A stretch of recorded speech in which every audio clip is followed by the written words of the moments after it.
Hi everyone, it's Lauren from Love Renovate here. I hope you're having a wonderful week. Today I'm going to be chatting all about whether you need a project manager for your renovation project or not.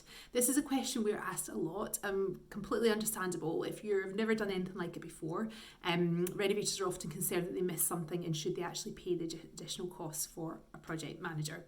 And typically there are three different routes you can kind of go down. One, not having anybody at all and you manage it all by yourself. The second is working with a kind of main contractor. And then the third one is hiring a project manager. And I'm going to cover off just kind of what to look out for and kind of when is best to do it yourself or when to kind of work with a project manager. Project managing it yourself is kind of first option, and if you do this you will be the person that's responsible for organising all the various trades at the right time, ordering all the materials and working with building control, so you have to be very much hands-on. And this, I think there's a couple of questions to ask yourself before you kind of commit to doing it like this. So one is there's a big upside because obviously you could save quite a bit. You might work with smaller trades that will be VAT registered, so you could see a bit of savings, and then if you're doing a lot of the work and ordering yourself, then you might see a bit of upside there. So lots of people like it, they like to take the control. There's a couple of things to think about whether it's sensible or not. One, what is the size of the project and how complicated is it?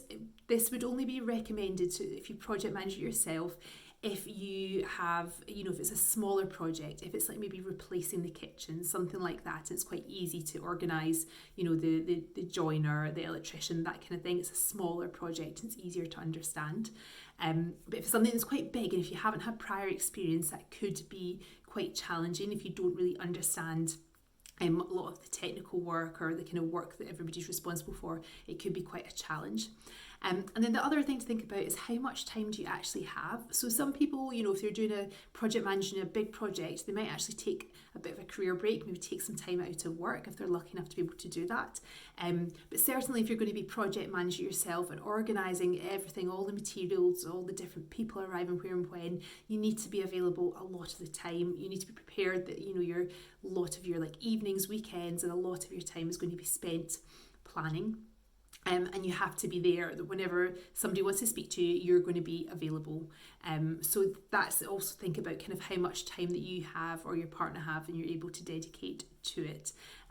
But yeah, so project manage yourself kind of would only really recommend if it's something you feel you can take on, maybe you've got prior experience, or you've got a kind of skill in project managing, or you've kind of been in the industry as well. So the second route to go down, which is often one of the most popular and what we would recommend for a kind of standard extension or a loft conversion, is actually work with a main building contractor. And they won't call themselves a project manager, it'll just be a builder's firm of maybe 4, 5, 6, however many people, but you'll have the builder that maybe owns it and he'll be the one that will oversee all the different trades, and he'll make sure that they'll be here at the right time doing the right job, and also is somebody that really understands everything. So if you've had somebody come in to do the foundations and then the bricklayer arrives and he's kind of making sure if anyone's got any issues with what somebody else has done in the past, if they don't think it's quite correct, he can be the person that works with them. They'll also be the person that work with the local authority, like the building inspector, the structural engineer, and then they'll liaise with your architect, who he'll be kind of there in the background. They'll be there if there's any questions. So as I said, using a one building contractor is a kind of sensible approach. If you have never done anything like it before and they will oversee it, they're unlikely to charge you a project management fee. It's just kind of what they do to make sure that everybody's in the right place and doing everything at the right time, and the project will tend to run smoothly. But you won't, as I said, they're not an actual project manager, so what you will find is you still need to be available. So you're still going to have to answer questions. If there's an issue, you kind of need to be there. Maybe they'll have something to bounce off of you. They won't kind of push on ahead without you. So you still need to be around. But it's definitely the much easier approach, and it's cheaper than hiring a project manager. So that's the kind of thing we would recommend for the majority of projects that are, a standard single story extension, loft conversion, internal remodel that builders are so used to doing. They can really look after it and project manage it effectively for you. So then the third route to go down is actually hiring a project manager. Now this person, the person that's normally most suited to this is your architect. So you will have paid your architect fees to do your planning permission, planning application, your building control application, and maybe tender the builders, that part, and they will take you up to the point of the build typically. But most architects also offer the service where they can project manage it for you. Now this, again, it depends how much you want them to do. You can kind of get to the stage where almost you don't live on site, and some people just get the architect to do absolutely everything for them so they just can move in. Or else it could be somebody that you want to be going to the site kind of weekly to make sure everything's okay, and they're the point of contact for the builder, but they may still come to you for any questions. And this is a really, it's money well spent, but it is more expensive. So it's only really worthwhile doing it if you have the additional budget for it.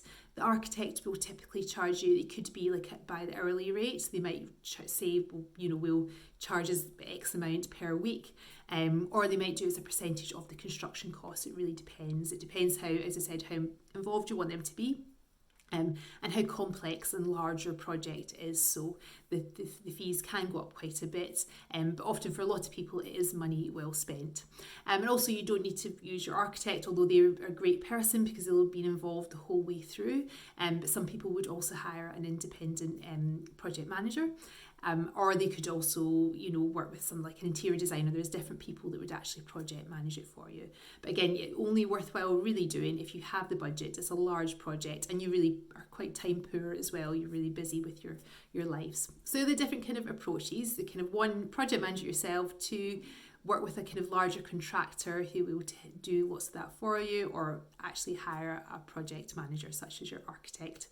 I hope you found that useful. If you want any more information, then do head across to loverenovate.co.uk.